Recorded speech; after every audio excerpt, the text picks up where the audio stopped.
Hi, this is Alex with Tightwork Auto Repair. I'm just going to go over a single DIN radio that I'm going to start offering that offers wireless Android Auto and Apple CarPlay. Now you can still do wired through this bottom port right here, but if you just use USB-C to USB-C, it will only charge. This way it will charge and do wired. Um, at least with Android Auto. I don't know if it'll do Apple CarPlay through the USB-C, but you know, you can obviously just get a USB-A to USB-C or whatever your phone takes, lightning cable, etc. Go into the radio. So normal radio options work. These buttons are programmable color-wise to match the backlighting in the actual factory radio. And this thing does sometimes not completely register touch. It's not the best, you know, it's a Chinese radio, but we'll go to wireless Android Auto and Apple CarPlay, and everything works as it should.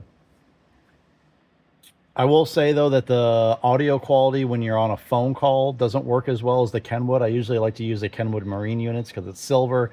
It really blends in with the car. But if you rely on Waze and in-dash navigation, this is a pretty good option, but I will say that the clarity is not as good.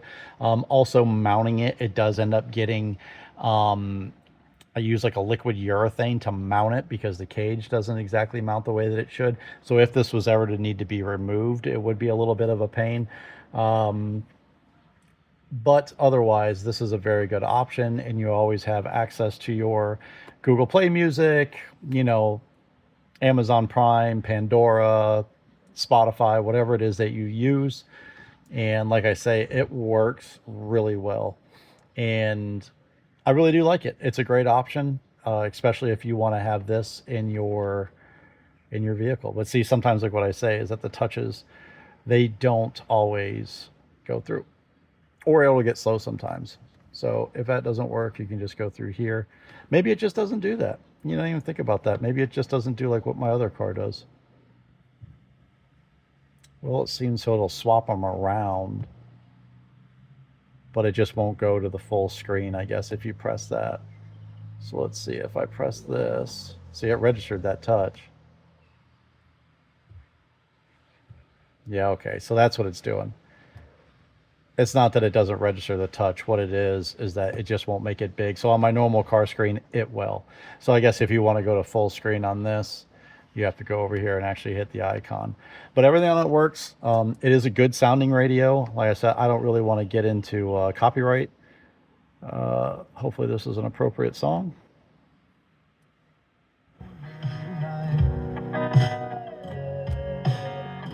Yeah, girl, I'm really done this time.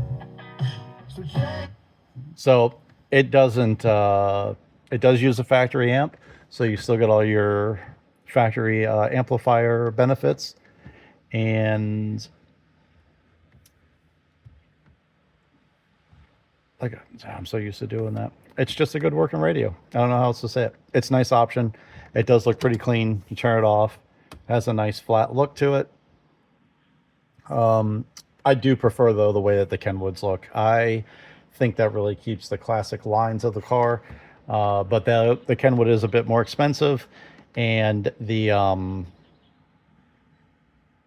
Kenwood, the really the downfall to the Kenwood is that you don't get. I like Waze. There's a lot of police officers around where I live, and you know, we all know that we like to drive our Crossfires a little spiritedly, and you know, sometimes that can turn around and bite you. So it's a nice little option. I do like it.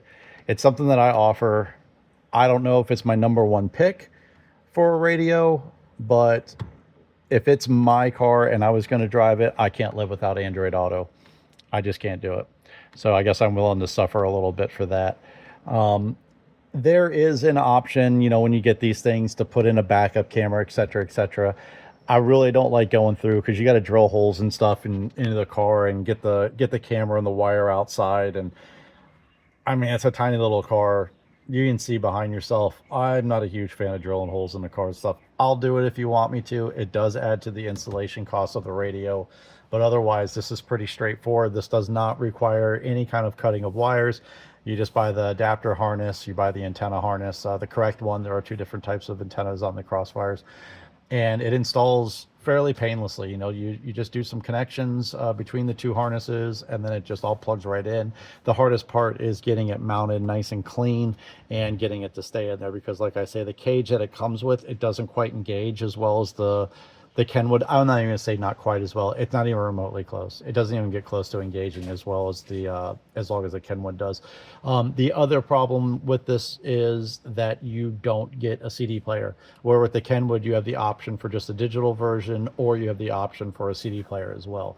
I don't own a single CD anymore, so that's not really a big downfall for me. But I do know that a lot of people still do use CDs. You guys paid a lot of money for them, and you like to get your use out of them.